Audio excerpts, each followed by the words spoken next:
also recommends renouncing anxieties for acquisition and maintenance. I really appreciate that because nowadays I see even amongst the devotees so much desire for material wealth, buying a house, saving money to buy a house, have an excellent car, this type of education, that type of education. So many things which become actually the main focus. If they become a footnote, or even if they are important, it cannot be our main goal, because if that's our main goal, you'll take birth again and again and again. So our main goal is really to, you can say, to hear the Ma mantra, and that Ma mantra will pull us up to the spiritual world. And the focus on the Ma mantra is number one. So we shall look. It says dependence on the Lord for maintenance is an advanced stage of spiritual life, but it's not based on imagination. I really like that. Absolutely. The principle is that one should not want more than what is absolutely necessary. Wanting anything beyond that will simply cause anxiety. In any case, whether one is a poor Brahmin, a mendicant, sannyasi, a businessman, or an administrator in a religious institution, such as ISKCON, he or she should realize that the Supreme Lord is the actual maintainer. If we live simply engaging in Krishna's service and not creating unnecessary demands, we will be able to reduce concerns for maintenance and enter the spirit of yogic Shema Jaditi, as recommended by Narad Suttra. So this is the last words on the purport, and this is exactly what we're talking about. Living a simple life. And I have to confess that most of my life I've lived very simply, quite simply. Although people walk in my apartment, they might not think it's simple. It looks like an art gallery, but it's also created in a very simple way by my own hand, and very simple way. The point is that simplicity makes a beautiful life. Whereas when things are too complicated, it becomes very, very confusing, and then the goal is lost. So simply focus on actually not just on your bhajan, because that is of course part of your sadhana, also on the duties you're supposed to execute, but do it in a renounced type of way. So, and don't have too many material desires. Keep life quite simple. I can say for my own sake that Krishna maintained me my whole life. My maintenance for life has been so simple. I've told you many times I've been self-employed virtually my whole life. I made my own living with a brush or doing teaching, something simple. So keep it that way. Now we're going to look at Sutra 48. It says, Yaha karma palam karmani sanyashiti yato nirvandro bhavati. I'll read it again. Yaha karma palam karmani sanyashiti tato nirvandro bhavanti. It means, translation, who can cause beyond illusion? The same question again. That person who renounces material duties and their profits, thus transcending duality. Wow. I think we talked about this also. Oh, look at the word for word. Yahahu karma palam, the fruit of material work. Karmani, his or her material activities. Sanya sati, resigns. Tataha, thus, nirvandvaha, unaffected by dualities, bhavati, becomes. Very brilliant. So again, who can cross, this is the question that deals with, it's not in the Sanskrit. Who can cross beyond illusion? That person who renounces material duties and their profits, thus transcending duality. So this has to be understood very, very properly. Like I said in that purport that's coming up Saturday morning, Prabhupada goes back and forth a little bit, back and forth. Very careful to see what he's going to say about renunciation, because simply renounce, what does it mean? Well, you just leave your wife and kids crying in the cold, and they can go on welfare. You sit on your tree in Vrindavan. That's not at all what's required. It's a very delicate thing, and taking great intuition to do it, and inspiration from the Sangha.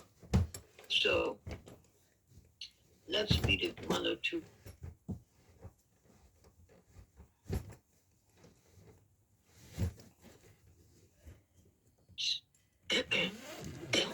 But this does not mean that he becomes lazy or inactive. He works for Krishna. By dedicating all acts to the Lord, the devotee becomes free from karmic reaction. Just like if you want a simple analogy, just like the husband who works for the family, he says, I'm working for the family. That doesn't mean it's for the family.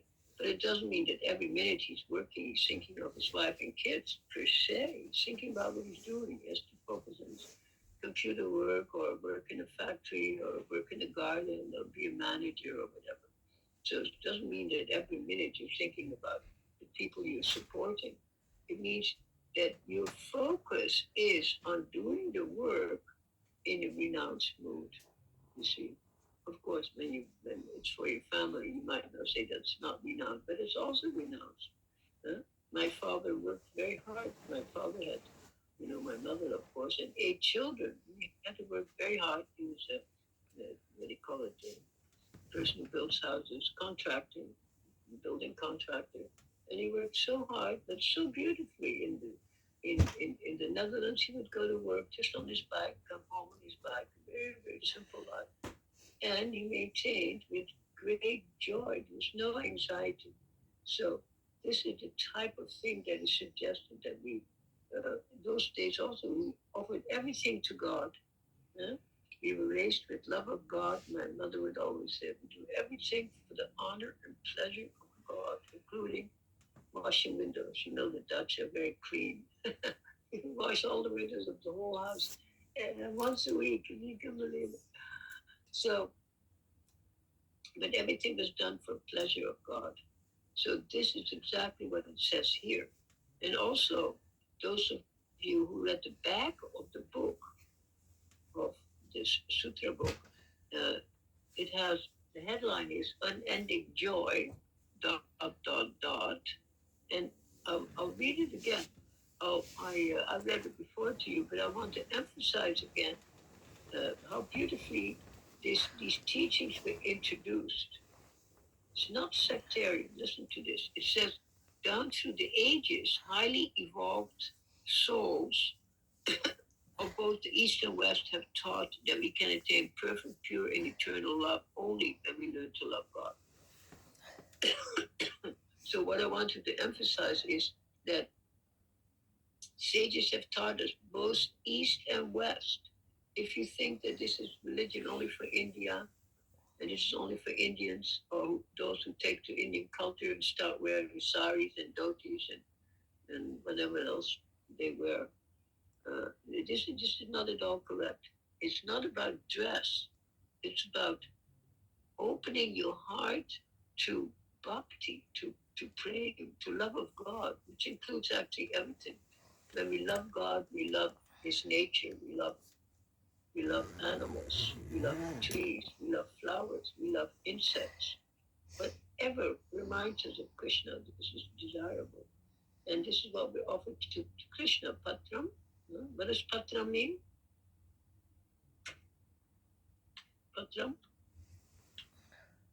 No, of course it means leaf. Yeah, leaf. Patram, Patram, Pushpam. Flowers. Flower, exactly. Phalam. Fruit. You say phalam, but that's the dialect. Phalam. And toyam. Toyam meaning? Betel nut. No, darling, it means water. Oh, okay. Betel nut would be great. But the point is, the Krishna accepts all the ordinary elements. And actually, before when I was meditating on our session tonight, which is always a delight to me, I was meditating on that verse that I've been reading to you quite a few times and quoting quite a few times. The first line, the Sanskrit goes again, Shri Vrindavanam Tattvam Astu Ridi Me. May the tattva of Vrindavan enter into my heart. And this is really what it means. When you're thinking of fruit, flowers, leaves, and water, these are what you call tattvas. Tattva means element. Also have many different other meanings, of course. But elements, substances, what things are made of, it also means truth, tattva. So Vrindavan is made of elements that appear completely similar to ours. Just ordinary, when you go to ordinary Vrindavan, of course, we have the same thing, apples, pears, water, whatever, and unfortunately, very high pollution. Canada is like a paradise compared to the air quality in India. So, but in also in local Vrindavan, there's water, there's fruit, there's flowers, there's air, there are bees, there's dirt, there's what do you call dirt? Raj, yeah. So everything is there, but these tattvas are spiritual. They don't have any effect that can affect you karmically. So it's quite amazing. So this is the only goal of devotees, is to enter into the Vrindavan Tattvam. So let that Vrindavan Tattvam astu, let it let it enter into my heart. So this is our main motive and our main modality that we can enter into that place. So this is why we are studying these literatures, and both East and West have access to this. And it's not only because of the Vedas, because everybody studies the Vedas. As a matter of fact, if the verse is coming up, it talks about to reject the Vedas, which is based on ritual, etc. So much ritual is there, and karma and good acts, etc. But to actually to take to the mood of bhakti.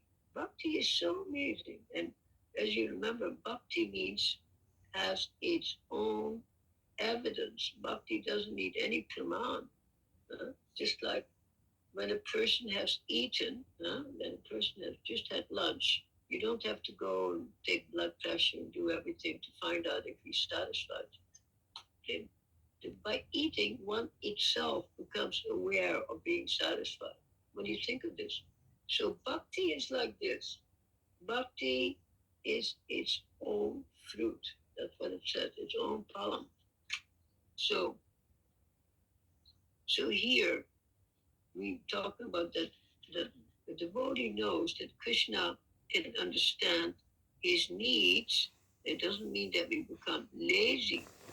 So as long as one continues to work under the influence of the modes of nature, one must experience duality, good and bad, hot and cold, rich and poor, pleasure and pain. So, but it says in this verse, one transcends duality.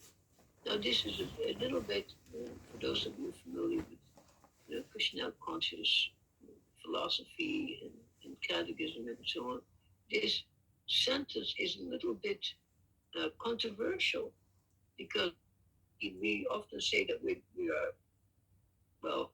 have part of our philosophy is dualistic. It's not just monistic, it's dualistic. But it's both monistic and dualistic. And that is the whole point of our philosophy. I probably pointed out in every session.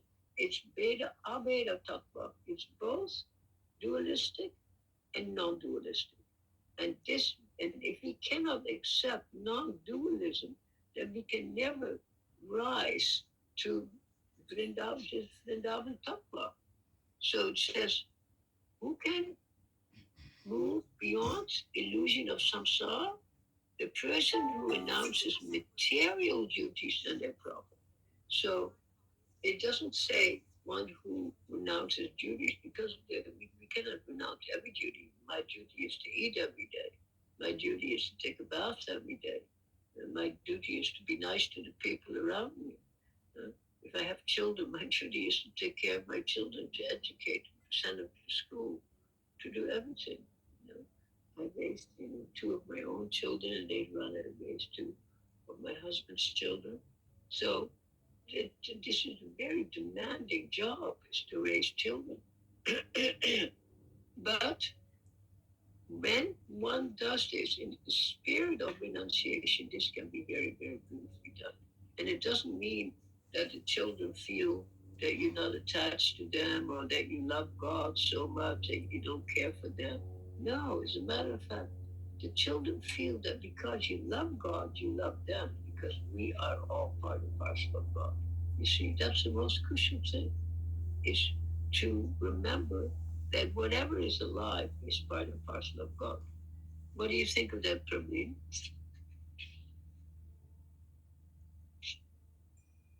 Yes, Mataji. I feel like respect and you sometimes say like don't do fault finding. Yeah, exactly. That's a very good point. No unnecessary fault finding. It doesn't mean, I also point this out many times, it doesn't mean that we don't critique.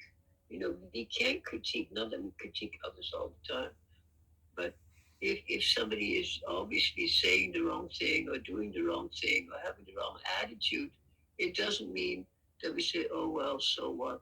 We can critique it and we can say that person is in anxiety, or that person, because of childhood, the effects of the childhood, the person even in the mature age is acting in a very weird way. The other day, somebody was telling me about a child that had been severely abused, for the first 10 years of their lives. Then how can you expect that these people will be normal? You can't. So we have to understand who is who, where is everybody coming from? And then it doesn't mean that we think it's just fine, but then we can act in a way with these persons that is apropos. Huh? Like so many people like a little bit of advice, and and many people, they like they just would like to be recognized for what they are, a special feature. Like when I go to the plaza every day, I see so many people. I say so many nice things to different people, completely mundane, appearing mundane, but people appreciate it because it means that you saw them, you recognized them. I will say, oh, um, what a, let's say, what a beautiful smile smile you have, and then they smile right away.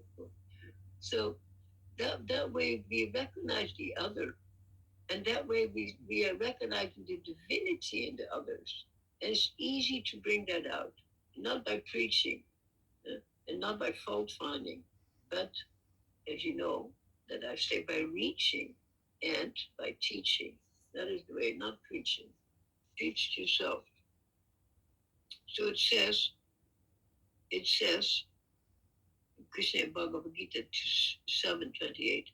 Each dvesha samutena dvandva moina bharata sarvabhutani samomam sarge yanti param tapa osaino bharat. O conqueror of foes, all living entities are born into delusion, bewildered by dualities, arising from desire and hate. And in his purport, Prabhupada explained, deluded persons symptomatically dwell in duality of dishonor and honor, misery and happiness, women and men, good and bad, pleasure and pain, etc., thinking, this is my wife, this is my house, I'm the master of this house, I'm the husband of this wife. These are the dualities of delusion. Those who are so deluded by dualities are completely foolish and therefore cannot understand the Supreme Personality of God. So this you also have to understand properly, because you say if Prabhupada doesn't believe in husbands having wives, then why marry?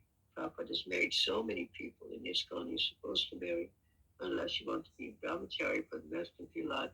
But Prabhupada encouraged marriages. So it's not that the marriage is completely an impersonal affair. No, it means that we see the higher person in each other, not just woman, man, child, animal, dog, cat. We see the spirit soul. And then naturally there's reverence, and naturally there's respect, and then naturally there's not so much reacting. Your husband says something that's not quite apropos, then you let it go. Or if somebody's irritated, you let it go. Uh, Like I always say, it's better to act than to react. When we react, often it's the wrong thing. But when we act, then it's thought out, and it's more on the level of goodness.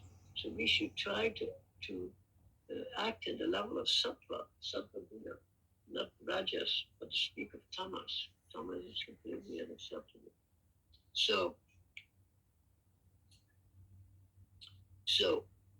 then Satsuru, a little bit on the next page, he says, it should be obvious by now that bhakti is not merely a pious thought of love, but rather fearless action. Interesting. Narada asks nothing less of the bhakta than complete surrender and complete dedication to the will of Bhagavan. But if at any point one feels himself unable to reach the ideals taught by Narada, he is not condemned.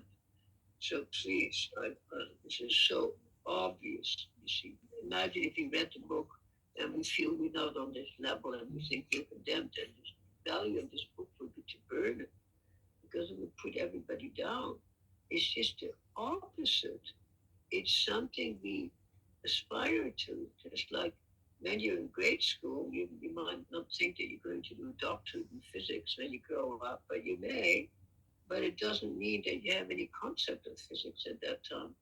So when we start on the path of bhakti, we're stepping forth with faith at whatever level we are.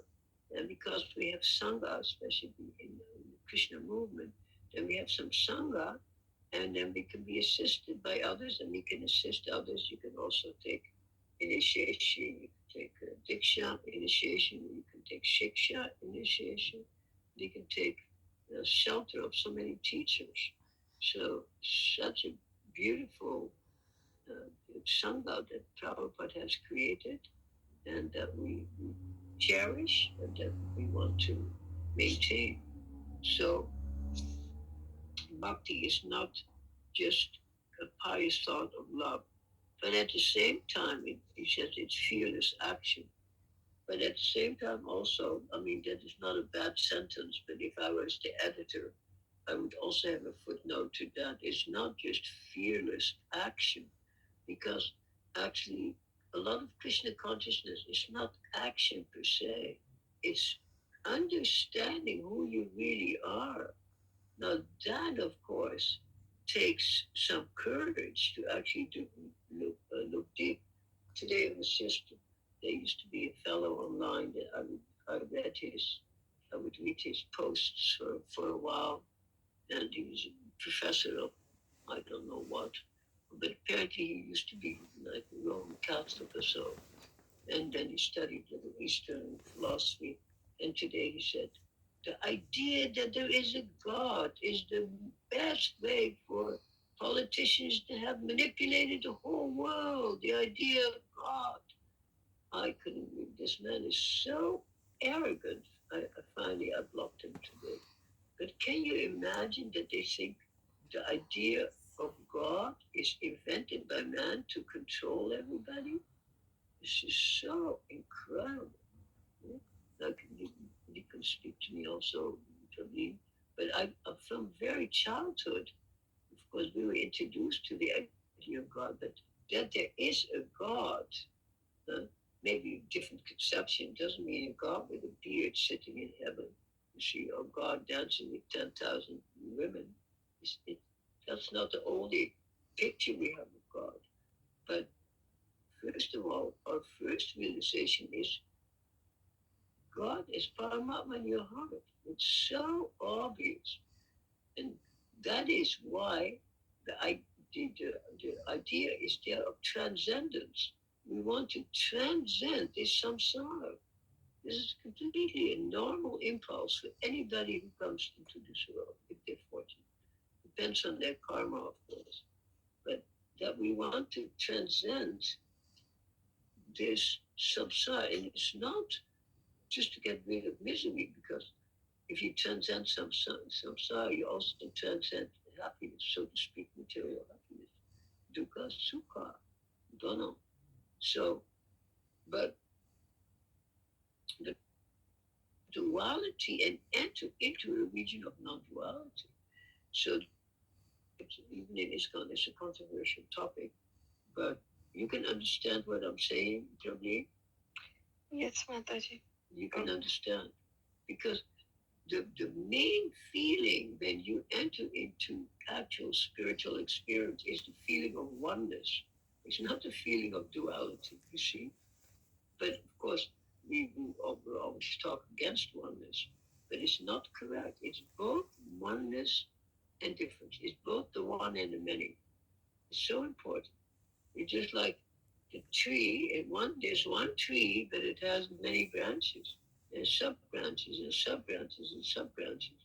Okay, so it's both the one and the many. So, uh, I want at least my students not to be negative about oneness sometimes.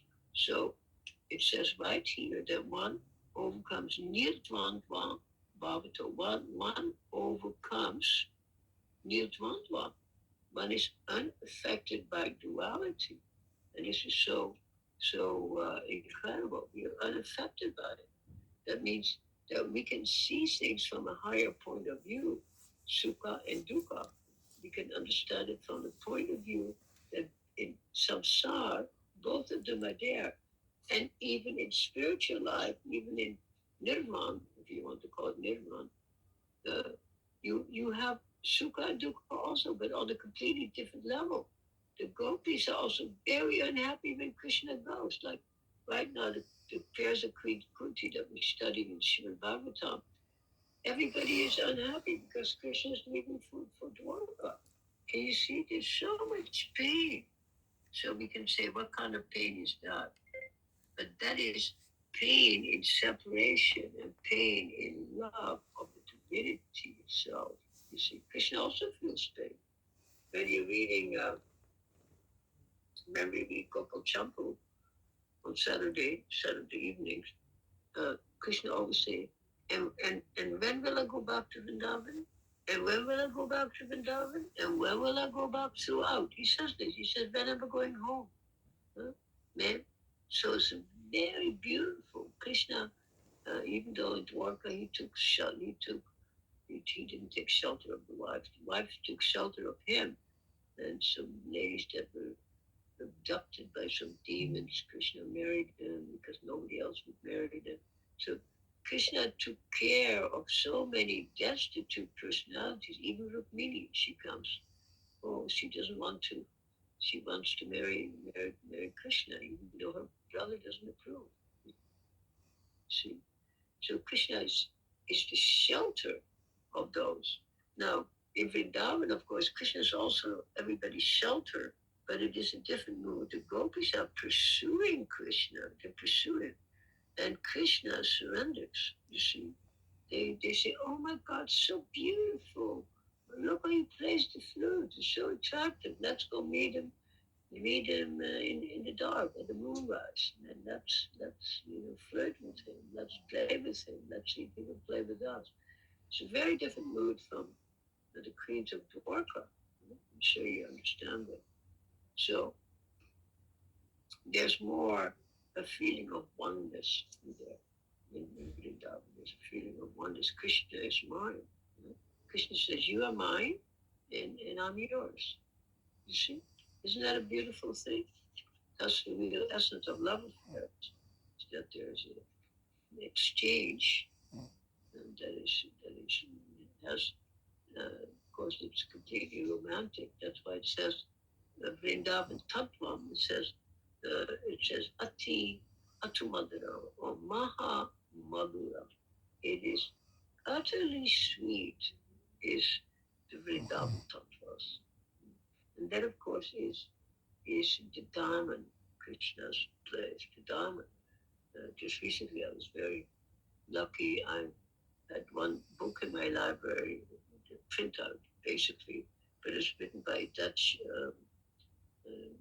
Sanskritist professor. He wrote it quite a few years ago, 50, 60, 70 years ago or so. But it's a whole thesis on research on the Dharma and the way the word Dharma is used in the Vedas, in the Upanishads, in the different texts, in the Mahabharata, and of course in the Gita and Srimad Bhagavatam. Incredible research. And he's also, of course, there's many other Sanskritist, and he says this reading is not so good. Please consider this. And many, you might know, many Sanskritists from Europe, the most prominent ones are from Holland, my country, and from Germany. That's the most prominent. But the whole thesis, when you read it, it's all in 3, 4 languages, 5 languages. Unfortunately, I can't read it. But many people won't even be able to read the research because it doesn't translate anything.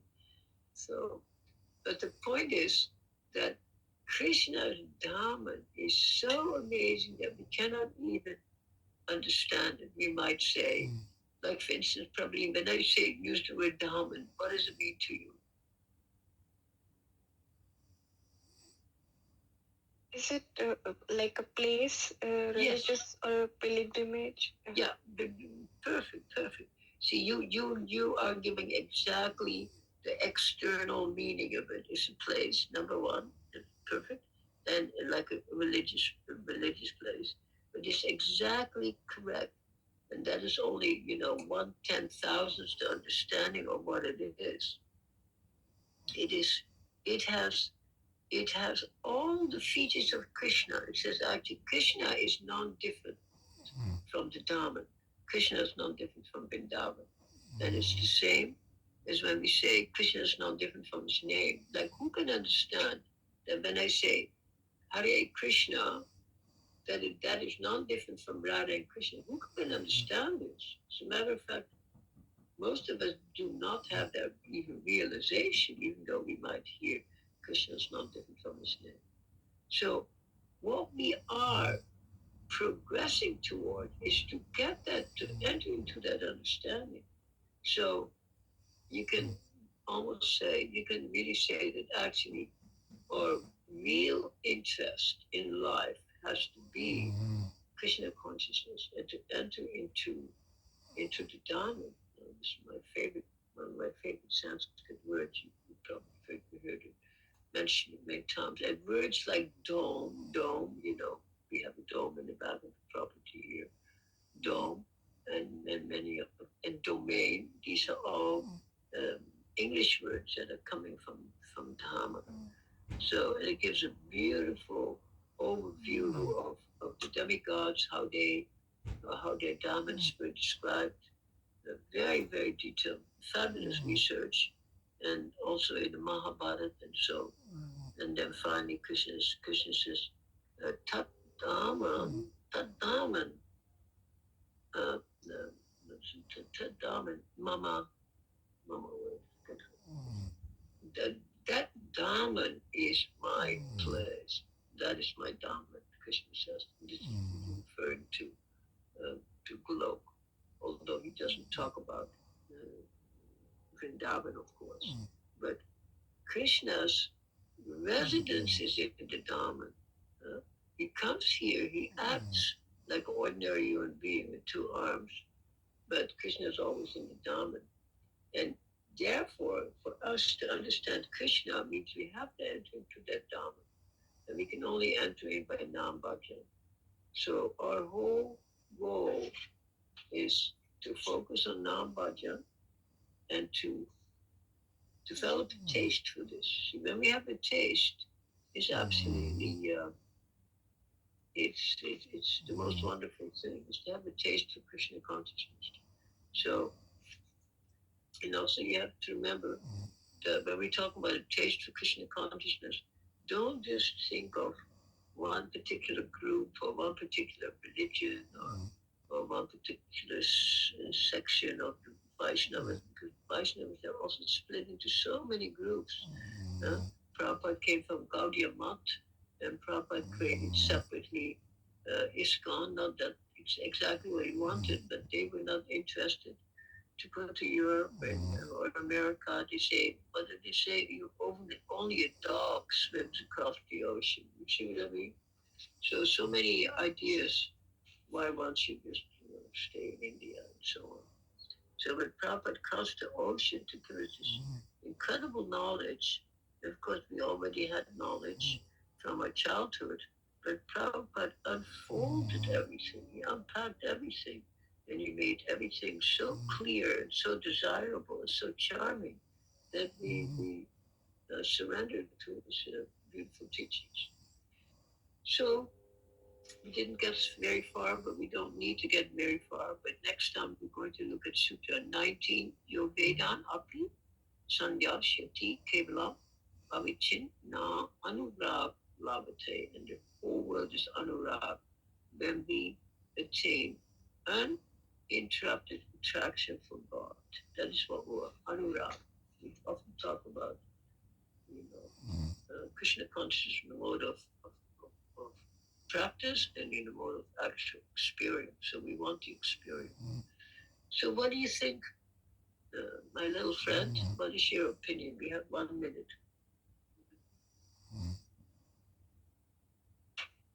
Radhe Radhe. The Sangha that we have every evening, that helps us to, It really does. You have to have the right direction to the life. It's very nice that you say that, because, see, this is how we connect.